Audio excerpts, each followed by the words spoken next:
it's no secret, whether you're a short form creator, long form creator, you can make a lot of money. Why is it so much more lucrative to make money on YouTube in comparison? And what is it that makes it easier? And what streams of income can you find on YouTube, on this platform, that you can't find anywhere else? So to be frank, yes, you can make a lot of money in both long form content on YouTube and short form content like Shorts or TikTok, Instagram Reels, Facebook Reels. They're both lucrative. What makes YouTube long form really unique from a monetization standpoint, and I'd say long term more lucrative, it's more sustainable and it's more stable. See, the thing with short form, there's so much competition, there's so many creators, and it's 100% based off the algorithm in terms of user behavior because people are swiping. You could have crazy months where you get 100 million views, and then 6 months later, it could be just crickets. And I know creators that were used to getting 1 million, 5 million, 10 million views per TikTok that now are lucky to get 5,000 views. Now on YouTube, that has everything to do with the type of audience and the connection you have to them. See, one of the number one complaints I get from short form creators is, oh, my viewers don't know who I am. My point is this. With long form content, I've known this because Judy and I have experienced it for now 10 plus years. People really know us. They're bought into us and they become a loyal audience. They become raving fans who almost habitually have to watch our content. Yeah. So you want to know the number one comment I'm getting right now when people come up to me? Why haven't you uploaded any more Costco trips? Because I've been gone. I've been traveling a lot, right? Yeah. Like, don't worry, they're coming, right? And it's crazy that they're like, they want that content. Versus if you are a fan of somebody on TikTok, I'm going to bet money that doesn't happen as often. The loyalty isn't there is kind of what you're saying. And also there's just so many replacements for that type of content, right? Versus with long form, at least right now, the window of opportunity is you can do long form content and kind of not have any competition. I would say that there are people out there who have built themselves a brand even through short form. What is it beyond that makes, I guess, YouTube so much easier, I should say? Okay, this is gonna come out of left field for you. What makes TikTok content so powerful compared to YouTube long form content in terms of its ability to be shared? DM feature in the actual app. That's just 1% of it compared to what I'm going to say. You can upload a TikTok everywhere. Interesting. Upload it Instagram Reels. You can syndicate it across platforms. You can syndicate it across all platforms, okay? So that's part of the power of short form, whatever, okay? There is something to be said about why a TikToker would have that same connection, and it's all volume. It's just like they're putting out so much content that they're dominating that person's attention. That's why I did the math, right? On somebody uploading 10 a day, 10, right? Like you'd have to watch 10, but to sustain that, you'd have to do, I don't know, 5 to 10 for however many, potentially years and years and years. With YouTube, you'd only have to do maybe 1 a day if you're going to be like obsessive and be at the extreme. But I would argue, 2 to 3 a week is already like crazy. 1 a week is enough, with long form when you think about how long the videos are. So there's truth to both sides. I'd say on the average, the YouTube audience is way more connected and they build a relationship and a trust with those people. Do you think that varies based on industry or based on... Of course. Yeah, because like, for example, you and Judy could like speak to this a lot better than I could. But like, for example, like the beauty industry, right? I would say that industry has kind of converted over to short form. It's not as existent on long form as it once was. Because I think there was a time on YouTube where the beauty industry couldn't be bigger, right? The Jeffree Stars or the James Charles or all of those people, even Judy, that industry was massive on YouTube. And I feel like that has moved over to TikTok. 100%. But there's a bigger influence on why that's the case.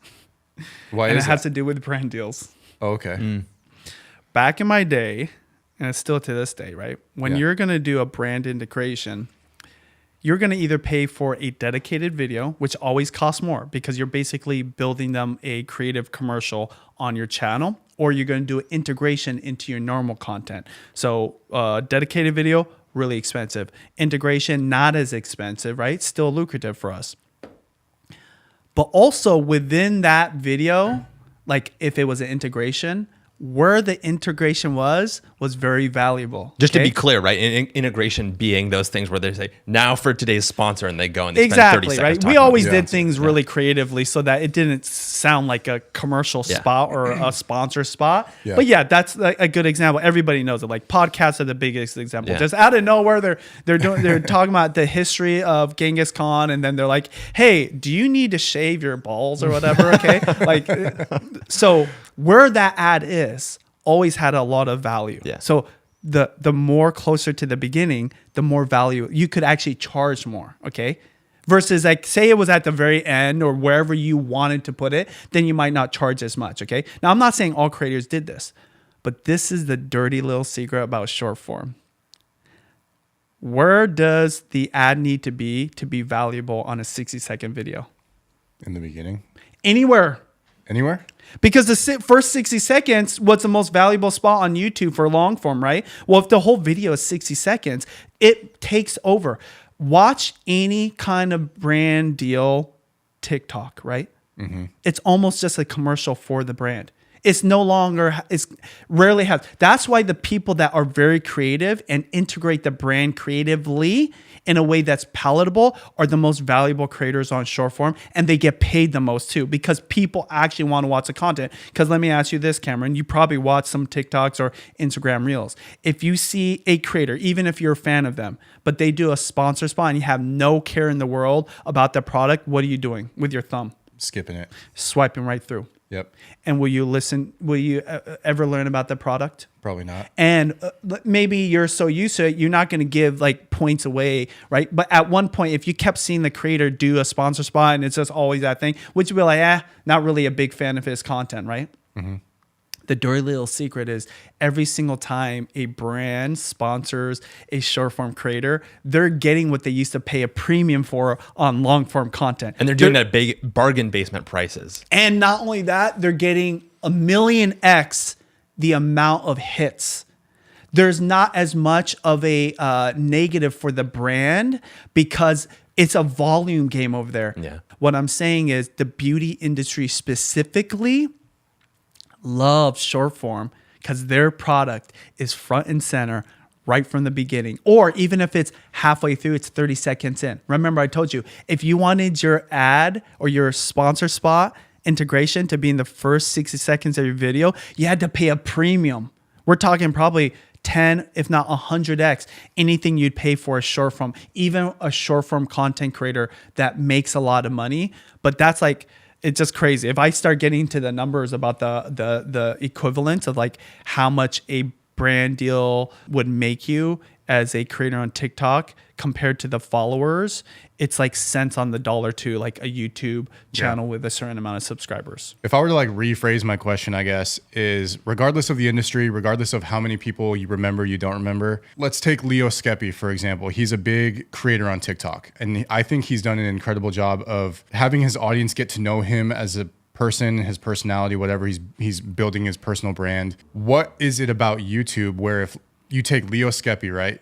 A TikTok creator, and you put him on YouTube, what is going to take him and catapult him into the next level? And what is it about the platform itself that's going to take somebody like that? Because I feel like whether it's about volume or not, right? If you take the same creators, YouTube from our perspective is more powerful. What is it about that? It's the depth that Benji talks about, right? I think it was the very original answer that you gave to the question, which is the audience and your connection to them, right? And this is coming from someone who's been doing it for 17 years, who has an extremely strong connection with his core audience, right? Yeah. It's like you're playing two different sports, right? On TikTok, you're doing this one, it's like playing mini golf, right? You're out there, you're playing mini golf, and it's like fun, and people will watch it, and you can go like literally on TikTok, they have like mini golf tournaments, right? That are like fun to watch, and people do whole series about them and things like that.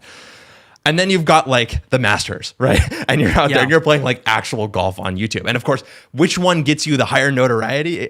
It's going to always be the real golf game. There may be lower view counts, right? It might not be as viral. It might not be the type of thing that somebody goes and watches for 5 seconds on their phone, although sometimes that also does happen, by the way. But it gets you to a higher level because people are just spending more time with you. And if there's one thing that somebody likes, that just humans like in general. It's connections with other people and stories, right? So- And that's what you can get across on YouTube. It is a good example. I'm going to use that in the future. Okay, cool. Mini golf versus the Masters. And the only name you need to say is Tiger Woods. Is there a Tiger Woods of mini golf? Maybe. I don't know. And he might have diehard fans that actually know that person. But when you're thinking of, the zeitgeist of pop culture in household name. Yeah. So the thing is this, when you live in the mini golf world and you're the superstar over there, you'll lie to everybody about like how good it is because that's where you live and you kind of want to like embrace that. And even if you're not lying, though, it is a good life for you. But no, the reason I say a lot of people are lying because you know how many creators that are short form superstars, like rock stars, like the most famous, the ones that are making the most money. You know what percentage of them, when I talk to them, say that they don't need to be on YouTube or they have no interest in YouTube? It's not even 1%. Yeah. 99%. I only say that because I think sometimes some people like, oh yeah, I'll do YouTube, right? But even those people acknowledge like YouTube's still like the end game. I'm trying to speak to like even the small creators, right? Like the people who wouldn't be considered like a Tiger Woods, because I think it's clear like if you take a Tiger Woods and you put them on TikTok and you put them on YouTube, there's clear benefits to each. But what makes YouTube better? It might be AdSense, like view for view, you're going to make more money, or it could be brand building aspects where, you make longer videos, you're going to connect with your audience more. What is it about YouTube? Well, first of all, it's not going to be true for everybody. Not every person is going to have to end up on YouTube, right? And so that's the first question that you need to ask yourself is like, part of wanting sustainability is wanting to be in it for a long time. If you're just in it for the fad, you're trying to make a quick buck, right? You want to get to brand deals quickly, make a few $1,000s here and there. Maybe it's a side hustle for you. Then maybe short form's for you, right? And so the question is not necessarily why YouTube is better, although there are lots of things like you brought up AdSense. Nobody's ever going to compete with YouTube on AdSense, especially when it comes to short form. We've talked about that before. It has to do with the way that the things are formatted. It's because they advertise on your videos. That's one big reason why you can make a lot of money on AdSense, right? All those ad dollars are coming to YouTube too from the TV. But also, kind of more importantly than that, particularly this moment right now, that it makes sense to start on YouTube, right? Benji has talked about this before in a previous podcast. He talks about it all the time with us, which is that if you are entering short form right now, you'll probably find some level of success if you're consistent, but you're entering at the most competitive it's ever been before because it has stopped growing at the same clip as it has in the past. It's still growing, but it's stopped growing at the same clip, right? The competition has gotten much higher amongst all the other creators that you're going against. The thing that people don't recognize about YouTube right now is not only that the dollars are about to start flowing from the TV world, but that the viewership is also starting to tip over. We've reached a tipping point in that regard. So data is showing it. It's not just hypothetical or anecdotal. It's the stats and the numbers that not only we're all seeing, that even creators, friends of mine that say, hey, look at your stats right now. Like what device percentage are you watching on? What percentage? Like all of them are like mind-blowing. It's like coming out of left field, but also the numbers coming out of Nielsen's, YouTube. So it's not like it's not like we're just making this up. We're not just making up. In fact, we were kind of surprised by these numbers in some ways. We were kind of like Benji instinctually was like, oh, this weird thing is happening, and we were like, oh wait, it's part of this gigantic picture. It's like in the Hunger Games, right, where you're like focused on this one little thing, or like Maze Runner or whatever. You're focused on this little maze, and you zoom out, and there's this bigger dystopian world that these people are a part of, right? But right now in particular, it's that there's less competition on YouTube more generally because that growth is happening. If we talked about this 10 years ago, we would not have given the same answer. Maybe we would have been like, well, here are the ways that you can find success on YouTube. Maybe TikTok's not a competitor at that point in time. But we would have said, guess what? It's also competitive on YouTube because that is exactly what it was like. And guess what people said on YouTube 10 years ago? It's too late for me to join. It's too competitive. It's all the same things that you hear on TikTok right now. Again, I'm just saying this based off of my observation from actual short form creators. You have to upload 3 to 10 a day, or that one that you upload has to be a banger. And we're talking daily versus on YouTube, you could do 1 to 2 a week and be off to the races as a beginner. But even as a like a superstar on TikTok, you could do it. The problem is most TikTokers, they do it the wrong way. I know somebody that represents creators, and one of their short form creators had a whole bunch of brand deals lined up to do, and they backed out of all of them. They just ghosted the person that got them the deals, okay? Oh, wow. These are brand deals paying good money. This person, this is how they make a living. And the big question from this person that represents this talent is like, why wouldn't they do these brand deals? Like, I've never signed up for a brand deal and just didn't do it. Yeah. The only time is maybe we got crazy sick, or there was a death in the family, or COVID. COVID was the only thing. And I can tell you it was McDonald's, okay? We already made it, everything that, hey, right now we don't know what's going on here. We're not going to do it, okay? I never heard of that. I've never done it. But why would this person? And it's funny because this might be anecdotal. I'm not in this person's head. They've never told me this, but I already know this is what they're experiencing because so many other short form creators are experiencing it. They're getting burnt out. Yeah. They're doing so much work for so little pay, and they start talking to YouTubers like me or even other content creators. They're like, oh, this sucks. Because why wouldn't you do it? That's how you make a living. But that's not unique to this person. It's happening a lot because what I know is to do a brand deal takes a lot of bandwidth and takes a lot of effort. Yeah. It's creatively harder than just creating organic content. If the question is about building a brand too, I think it's really helpful to ask this sort of philosophical question, which is, what is a brand? And really simply, a brand is just trust, right? Mm-hmm. And so it goes back to what Benji said early on in the conversation, which is that you can build a deeper connection with your audience, which is just another way of saying trust. And you can right? do it easier. And you can do it because there's more ROI, especially right now. You want Yeah. me to drop a burnout bomb on TikTokers right now? Yeah, do it. That would probably blow your mind. Right now, AI tools can put out a 6-second video. I know people that splice enough 6-second videos to do, guess what? A 25-second short form that sometimes is questionable if it's AI or not. Remember the way people scroll through TikTok? They're not even really paying attention. They're listening to the words, might look at the images, but remember, there's a reason it's called brain rot because your brain's so rotted that you're not really scrutinizing stuff. You're just kind of looking for whatever's keeping your monkey brain entertained, okay? So we just went through a whole rant about how there's so much competition from other creators. When you turn on the AI machine, and that is going to be 10x the competition. I just talked to a creator yesterday that told me there's creators right now that are full AI that, guess what? When they do A/B testing, if you don't know, if you're listening to this, A/B testing is you're testing one post against another post. And, really sophisticated people will test 3 posts or 5 posts.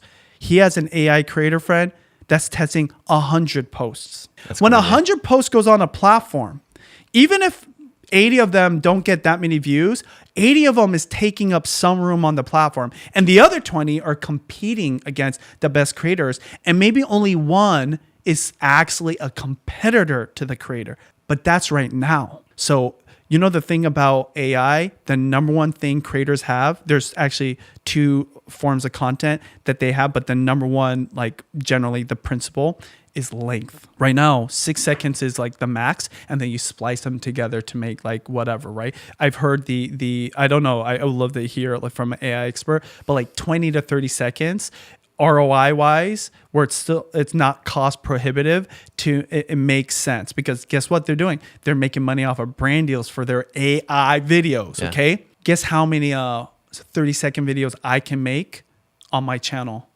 Endless. In fact, I don't do 30-second, I do 30-minute videos. So my point is this: the number one competition to AI content, AI creators, AI channels is just longer videos. Well, where do you put longer videos?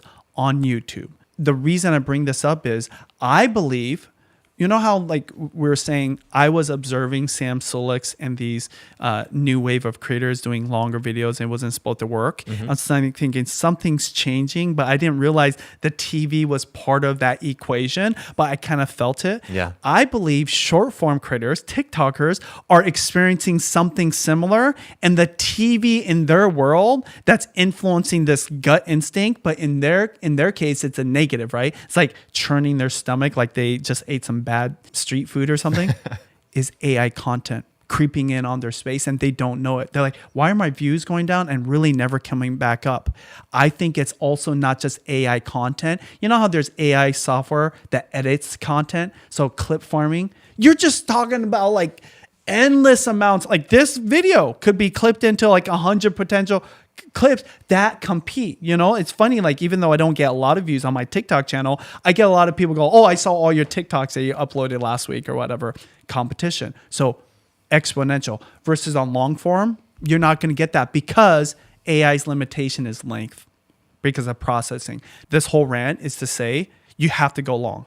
Like to be relevant and to compete against AI, to exist in this new world and basically start a new brand and create new relationships and like kind of look back and like know that short form just kind of has this like short shelf life, no pun intended, because of all the competition. You have to exist on not just YouTube, the TV.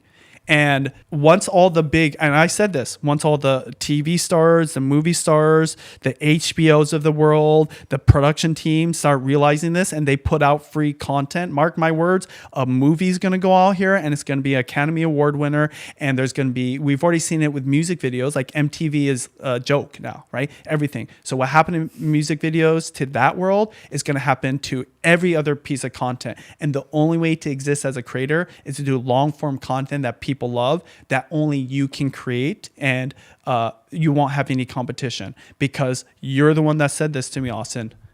Ultimately, short form is a commodity and it can be replicated by anybody. And with AI, it's almost kind of like scary.